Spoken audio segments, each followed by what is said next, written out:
Bienvenidos a esta nueva edición de la Brújula Biológica.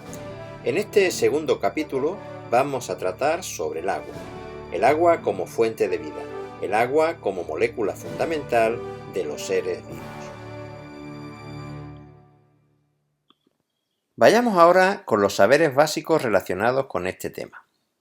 En realidad solo hay uno, que nos valdrá también para la siguiente entrega referida a las sales minerales. Se trata del siguiente: desarrollar destrezas que relacionen las características químicas y funciones biológicas del agua y las sales minerales. Os traigo también dos fotografías con el patrimonio natural de Chiclana a la izquierda y su patrimonio histórico-artístico a la derecha. En la primera de las fotografías hay una lagunita de agua dulce donde se pueden observar unos flamencos que están allí alimentándose y reposando de sus viajes. En el de la derecha observamos el arquillo del reloj, construido a base de piedra ostionera, hecha de sales minerales, como veremos, y la iglesia mayor de San Juan Bautista. Entre ellas aparece la luna, que está saliendo en este momento entre los dos edificios. Bien, en primer lugar veamos por qué el agua es tan importante. Hay que decir que es la molécula mayoritaria en los seres vivos. En un ser humano, por ejemplo, el 60% de su peso es agua, lo que quiere decir que un individuo que tenga unos 65 kilos albergará nada más y nada menos que 40 kilos de agua. Un tejido tan complicado, tan noble como puede ser el tejido nervioso, puede tener incluso más, hasta un 90% de agua. El tejido que tiene menos agua es el que corresponde a los dientes, que solo contienen un 20% de agua. El resto de las moléculas que vamos a estudiar en sucesivos vídeos, sucesivas entregas, van a estar mayoritariamente disueltas en agua. La conclusión es muy sencilla: somos agua y funcionamos con agua. Entrando en detalle con la molécula de agua, sabemos que está compuesta por dos átomos de hidrógeno y un átomo de oxígeno, y que entre el átomo de oxígeno y cada uno de los átomos de hidrógeno se establece un enlace covalente. El ángulo entre ambos enlaces covalentes es de 104,5 grados. Sabemos también que la carga neta de la molécula es cero, ya que no hay más protones ni más electrones. Pero, sin embargo, la distribución de las cargas no es homogénea dentro de la molécula de agua, lo que origina un dipolo eléctrico. Este dipolo eléctrico va a facilitar la formación de un tipo de enlace intermolecular que llamaremos puente de hidrógeno y que se establece entre moléculas de agua o entre estas y otros átomos o iones cargados. También podemos concluir que cada molécula de agua puede establecer hasta 4 puentes de hidrógeno dependiendo de las condiciones que haya en el medio. Estudiaremos esto más a fondo en el siguiente esquema. Para estudiar la molécula de agua es necesario previamente ver cómo es la configuración electrónica de los átomos que la componen. Aquí tenemos al átomo de oxígeno con 6 electrones en su última capa y al átomo de hidrógeno con un electrón en su última capa. Para que el oxígeno estuviera perfectamente equilibrado desde el punto de vista químico, necesitaría 2 electrones más, según la regla de los tetes, para tener los 8 que le llevarían a un estado similar a la de los átomos que forman el grupo octavo de la tabla periódica: el helio, el neón, el argón, etc. En el caso del hidrógeno es más sencillo: con solo un electrón más estaría perfectamente equilibrado. Esto lo consiguen mediante el establecimiento de 2 enlaces covalentes que vemos aquí, uno abajo y otro arriba, en el que se comparten 2 electrones entre ellos. Es decir, en el enlace de arriba, por ejemplo, el oxígeno pone uno de sus electrones y el hidrógeno pone el suyo, de manera que hay 2 que los mantienen unidos, que los comparten y que se lo cuentan ambos. Y en el caso de abajo igualmente. Claro, si ahora el oxígeno se cuenta cuántos electrones tiene en la última capa, pues verá que tiene 2 de cada uno de los enlaces y otros 4, 2 por 2, 4 y otros 4 que tiene exteriores, pues ya tiene los 8 de la regla de los tetes. Y en el caso del hidrógeno, pues se cuenta del mismo modo estos electrones y cada uno de ellos tiene los 2 que necesita para estar en ese equilibrio químico. La distribución de la carga en la molécula no es homogénea. Vemos que aunque la molécula tiene una carga neta cero, es decir, no hay ni más electrones ni más protones, hay una parte de la molécula que tiene una mayor carga negativa, que es el oxígeno, debido a que, como vemos aquí, los electrones del enlace covalente se disponen más cerca de él, por ser un átomo mucho más electronegativo. Pasa lo mismo en el otro enlace, vemos que los dos electrones están cerca del átomo de oxígeno. Esto hace que se forme un dipolo eléctrico en una molécula de agua. Vemos que aunque la carga es cero, hay una parte que tiene una carga negativa, que es el átomo de oxígeno, y dos cargas positivas de menor cuantía en cada uno de los átomos de hidrógeno. Esto provoca que cuando se juntan las moléculas de agua entre sí, se establezcan puentes de hidrógeno, es decir, un tipo de enlace intermolecular de carácter electrostático por el cual las cargas positivas se acercan a las negativas y se alejan de las otras positivas. Cada una de las moléculas de agua puede establecer hasta 4 puentes de hidrógeno, que son mucho menos fuertes que los covalentes, pero que sirven para dotar al agua de una mayor cohesión y para que tenga unas propiedades especiales que vamos a estudiar a continuación.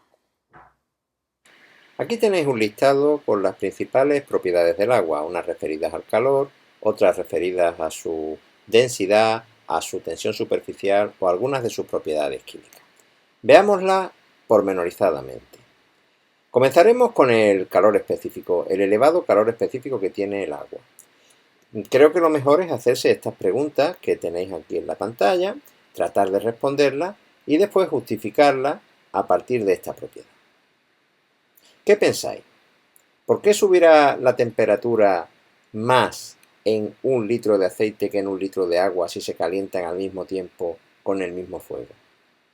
¿Por qué resulta que nos quemamos con la arena de la playa cuando llegamos y cuando nos vamos al atardecer ya está completamente fría, mientras que el agua se mantiene a la misma temperatura? ¿Por qué eso que siempre se ha oído de que la temperatura en los lugares costeros es más suave que en los sitios de interior? Os daré una pista y un recordatorio. La pista es que no todas las sustancias se comportan igual ante el calor, y el recordatorio es que no es lo mismo calor que temperatura. ¿Sabríais decir la respuesta? Cualquiera de las 3 preguntas que nos hemos hecho se podrían responder a partir del estudio del calor específico del agua. En primer lugar, habría que definir qué es eso del calor específico de una sustancia. Bueno, pues es una propiedad más, como lo son la densidad, el color, la conductividad eléctrica o la conductividad térmica. Cada sustancia tiene el suyo. En el caso del agua, este valor del calor específico es muy alto. Ahí tenéis un listado de 3 sustancias donde se comparan estos valores. En el agua veis que su calor específico es de 1 kilocaloría por kilo. En el caso del aceite de oliva es menos de la mitad, 0,4 kilocalorías por kilo. Y en el caso del ladrillo, la quinta parte, 0,21 kilocalorías por kilo. ¿Qué es exactamente el calor específico? Bueno, pues es la cantidad de calor que hay que suministrarle a 1 kilo de una sustancia para que su temperatura suba 1 grado. Aquí hay que echar mano de ese recordatorio que os hacía hace un momento. No es lo mismo calor que temperatura. El calor hace referencia a la transferencia de energía de un cuerpo a otro, pero esa transferencia no siempre se manifiesta en una subida de la temperatura, que sería algo referido a la energía que tiene en su energía cinética que tiene en sus moléculas. O sea, no todo el calor que absorbe una sustancia sirve para aumentar esa cinética molecular, puede servir para otras cosas. En el caso del agua es necesaria mucha cantidad de calor. ¿Por qué? Porque además de aumentar la cinética molecular, hace falta romper previamente los puentes de hidrógeno que tiene. Esos puentes de hidrógeno ni están en el aceite de oliva ni están en el ladrillo. Por eso podemos responder ya a las preguntas anteriores. Evidentemente, 1 litro de aceite pues sube mucho más la temperatura que en 1 litro de agua. La arena de la playa se enfría y se calienta mucho más rápido que el agua del mar. Y en un sitio donde hay costa, la atmósfera tiene mucho más vapor de agua y eso amortigua los extremos de la temperatura. Otra propiedad del agua es su elevado calor latente. tanto el calor latente de fusión como el de vaporización. Esta es otra propiedad que tiene la sustancia y que mide la cantidad de calor que hace falta para cambiar de estado. Si es el calor latente de fusión, pues para cambiar del estado sólido al líquido, y si es el calor latente de vaporización, para cambiar de líquido a gas. Ahí tenéis una serie de etapas en las que se va suministrando calor a un trozo de hielo de menos 10 grados para que se convierta en agua, vapor de agua a 120 grados centígrados. Veréis que hay segmentos como el primero, el tercero y el quinto que son para aumentar la temperatura, y hay segmentos como el segundo y el cuarto que son sencillamente para producir el cambio de estado, porque la temperatura se mantiene constante. En el caso del calor latente de fusión, la temperatura va a ser 0 grados, hielo a 0 grados y agua a 0 grados. Y en el calor latente de vaporización, la temperatura también se va a mantener constante, agua a 100 grados y vapor de agua a 100 grados. Os sugiero este pequeño acertijo. ¿Cómo justificar que el sudor es un mecanismo de refrigeración para el ser humano? Estamos acostumbrados a sudar y a ver sudar, pero ¿sabemos realmente por qué esto nos refrigera? Os daré una pista. Si observamos a una persona sudando, veremos que está echando humo al mismo tiempo. ¿Por qué? Pues sí, el sudor es fundamentalmente agua, aunque tenga algo de sales y alguna sustancia de desecho. Y este agua va a cambiar a vapor de agua. Para ello va a necesitar mucho calor. ¿Por qué? Pues porque va a tener que subir la temperatura del agua por una parte y después va a hacer falta ese calor latente para cambiarlo de estado. ¿De dónde se saca ese calor? Pues del que le sobra a esa persona que está sudando porque hace ejercicio o está en un sitio caluroso. Es decir, está evacuando calor para producir ese cambio de estado y así se libera de él. La cuestión sería, ¿por qué el agua es así? ¿Por qué con agua? Bueno, esto yo creo que ya a estas alturas todo lo podéis imaginar. Por los puentes de hidrógeno. Hay que romper gran cantidad de puentes de hidrógeno que se mantienen incluso a altas temperaturas para que se pueda producir este cambio de estado. Veamos ahora tres propiedades que también tienen altos valores en el caso del agua. La elevada cohesión molecular hace referencia al gran empaquetamiento que presentan las moléculas de agua en estado líquido. Además, en un rango de temperaturas muy amplio, entre 0 y 100 grados. Esto posibilita que el agua no se comprima cuando ejercemos altas presiones sobre ella. Es verdad que el agua podrá cambiar de forma según el recipiente donde la metamos, pero no va a reducir su volumen. La elevada fuerza de adhesión tiene que ver con fenómenos como el de la capilaridad, por el que la savia bruta, por ejemplo, asciende desde las raíces hasta las hojas en contra de la gravedad, venciendo la fuerza de la gravedad. Esto es posible porque el agua también establece puentes de hidrógeno con otras moléculas polares y de alguna manera va a ir adhiriéndose, pegándose, trepando por estos vasos del xilema hacia arriba. Y la elevada tensión superficial, pues la conocemos bastante bien porque sabemos lo difícil que es introducirse en el agua. El agua ofrece en su superficie una alta resistencia a ser atravesada. Bien, lo que puede ser una desventaja desde el punto de vista de zambullirse en el agua, es una ventaja para algunos insectos, como los zapateros, por ejemplo, que pueden deslizarse por su superficie sin llegar a hundirse. Para terminar con las propiedades del agua, hablaremos de la densidad, de la constante dieléctrica y del bajo grado de ionización que poseen. El tema de la densidad es particularmente especial, yo diría que incluso insólito, porque el hielo, que es sólido, flota encima del agua, que es líquida. Eso no pasa en el resto de las sustancias. Siempre el estado sólido es un mayor grado de empaquetamiento, una mayor densidad y por tanto se quedaría el sólido debajo del líquido. En el caso del agua es justo lo contrario. Esto va a tener una serie de consecuencias en los mares y en los lagos cuando hay una congelación, ¿no? Cuando nos encontramos en climas fríos, ¿no? Sabemos que un lago se congela solo la parte de arriba y la parte de abajo, la gran masa de agua, permanece líquida, albergando pues distintas especies, ¿no?